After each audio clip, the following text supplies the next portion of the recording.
हाँ बच्चों, आपको समझ में आ गया जो पाठ कल तक पढ़ाया था? किसी को कोई पंक्ति पूछनी है? यहाँ तक पाठ पढ़ा चुकी हूँ। इस शांत समय में अंधकार को भेज रो रही क्यों? सबको समझ में आ गया? हाँ ना बोलो। Yes ma'am. चले आगे चले। यस। किसी को यस मैम। तो नहीं है? ठीक है, आगे चलते हैं। काली तू रजनी भी काली, शासन की करनी भी काली, काली लहर कल्पना काली, मेरी काल कोठरी काली। टोपी काली कमली काली, मेरी लोह श्रृंखला काली, पहरे की हुमकृति की व्याली, तिस पर है गाली ए लाली।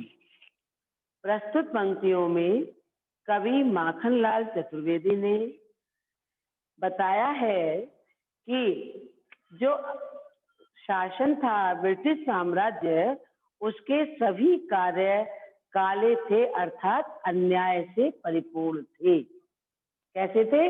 अन्याय से, अधर्म और अत्याचार से युक्त थे। तो उसका वर्णन करते हुए कवि कहता है कि काली तू, किससे बात कर रहा है कवि? कोयल से, कि हे कोयल तुम काली हो, काले रंग की हो, और रजनी भी काली। रजनी माने रात, रात भी काली है। लिखने की जरूरत तो नहीं है रजनी का। रजनी माने रात।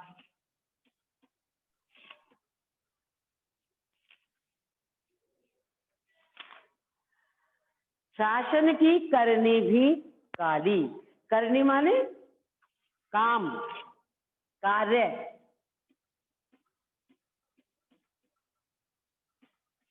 उसके सभी कार्य भी अन्याय से परिपूर्ण हैं।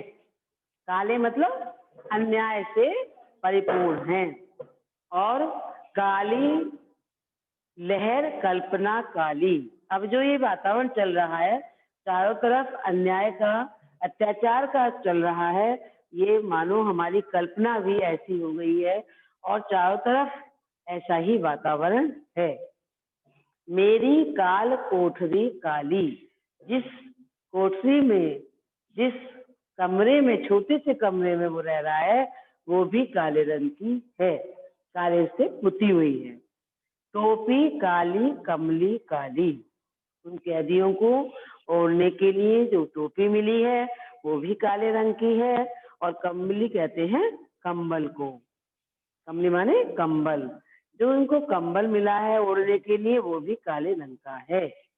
मेरी लोह श्रृंखला काली। लोह माने लोहा, श्रृंखला माने जंजीर। जो उन्होंने हाथ में हथकड़ियां पहन रखी हैं, लोहे की जंजीर पहन रखी है, वो भी क्या है? काली है। पहरे की हुंकृति की व्याली। हुंकृति माने हुंकार, और व्याली माने सर्प, सर्पणी। व्याल माने सर्प होता है और व्याली माने सर्पणी। मैंने जो हाथों में हथकड़ियां पहन रखी हैं, जंजीर है, वो काले रंग की है। और जो हमारे दरवाजे पर पहरा लगा हुआ है, वो उसकी जो आवाज है, उसकी जो हुंकार है, वो ऐसी हुंकार है मानो सर्प, सर्पणी हुंकार भर रही हो। इतना कड़ा पहरा है कि वहां कोई आ जा नहीं सकता। इस पर है गाली ए लाली। लाली माने, पहले भी मैंने कल भी लिखवाया था, सखी। हे सखी, उस पर भी तुम ऐसा बोल रही हो, तीखा बोल रही हो, कठोर बोल रही हो, तो वो गाली सा प्रतीत हो रहा है। बताओ तुम्हें क्या परेशानी है, हमारे लिए क्या संदेश लेकर आई हो। इस काले संकट सागर पर मरने की मदमाती कोकिल बोलो तो, अपने चमकीले गीतों को क्यों कर हो तैराती कोकिल बोलो तो। ऐसे संकट के समय में तुम क्यों मरने को तैयार हो? क्यों तुम इस तरह कर्कश बोल रही हो? तुम तो मधुर बोलने वाली हो। ही कोयल, तुम बताओ हमारे लिए क्या संदेश लाई हो। अपने चमकीले गीतों को क्यों कर हो तैराती। जो तुम अच्छे मधुर वाणी में बोलने वाली थी, आज तुम ऐसा क्यों बोल रही हो? हमारी समझ में नहीं आ रहा है। बताओ तुम क्या कहना चाहती हो। तुझे मिली हरियाली डाली, मुझे नसीब कोठरी काली, तेरा नभ भर का संचार, मेरा 10 फुट का संसार, तेरे गीत कहावे वहा, रोना भी है मुझे गुनाह, देख विषमता तेरी मेरी, बजा रही तिस पर रणभेरी। प्रस्तुत पंक्तियों में कवि ने अपनी और कोयल की विषमता, विषमता मतलब असमानता का वर्णन किया है कि तुम स्वतंत्र हो कहीं घूम सकती हो, हम यहाँ कोठरी में बंद हैं, तुम्हारा नसीब भाग्य अलग है, हमारा अलग है। क्या कह रहा है कवि, तुझे मिली हरियाली डाली, हे कोयल तुम्हें तो हरियाली हरी भरी डाली है मिली है, क्योंकि तुम सब जगह घूम सकती हो, तुम किसी भी डाली पर बैठ सकती हो। मुझे नसीब कोठरी काली, और मेरे नसीब में, नसीब मतलब भाग्य में ये काली कोठरी है, मैं इस काली कोठरी में रह रहा हूँ। तेरा नभ भर में संचार, संचार मतलब घूमना, तुम पूरे नभ में, नभ माने आकाश, तुम पूरे आकाश में घूम सकती हो, उड़ सकती हो, अपने को जहां भी चाहो आप तुम बैठ सकती हो, लेकिन मेरा क्या है, मेरा 10 फुट का संसार, जो उसकी कोठरी बनी हुई है केवल 10 फुट की है, और जिसमें न ठीक से हम लेट सकते हैं, न ठीक से बैठ सकते हैं, न ठीक से खड़े हो सकते हैं, ऐसी काल कोठरी से मिली है। तो वो कह रहा है मेरा तो यही संसार है, क्योंकि मुझे तो इस कोठरी में ही रहना है। तेरे गीत कहावे वाह, यदि तुम बोलती हो तो सब वाह वाह करते हैं, क्योंकि तुम बोलती इतना मीठा हो, और रोना भी है मुझे गुनाह, हम को यहाँ कैद में रहकर यदि हम रोते भी हैं तो वो भी हमारे लिए अपराध है, हम यहाँ पर रो भी नहीं सकते। देख विषमता तेरी मेरी, विषमता माने असमानता, इस प्रकार तुम्हारी और हमारी असमानता है, और तुझ पर भी बजा रही रणभेरी, इस पर भी तुम युद्ध की, रणभेरी कहते हैं युद्ध की भेरी, युद्ध की आवाज, उस पर भी तुम युद्ध की आवाज कर रही हो। हे कोयल तुम क्या कहना चाहती हो। इस हुंकृति पर अपनी कृति से और कहो, क्या कर दूं कोकिल बोलो तो, मोहन के व्रत पर प्राणों का आसव किसमें भर दूं, कोयल बोलो तो। हुंकृति माने अभी मैंने बताया था, हुंकृति हुंकार, लिख लीजिए हुंकृति भी।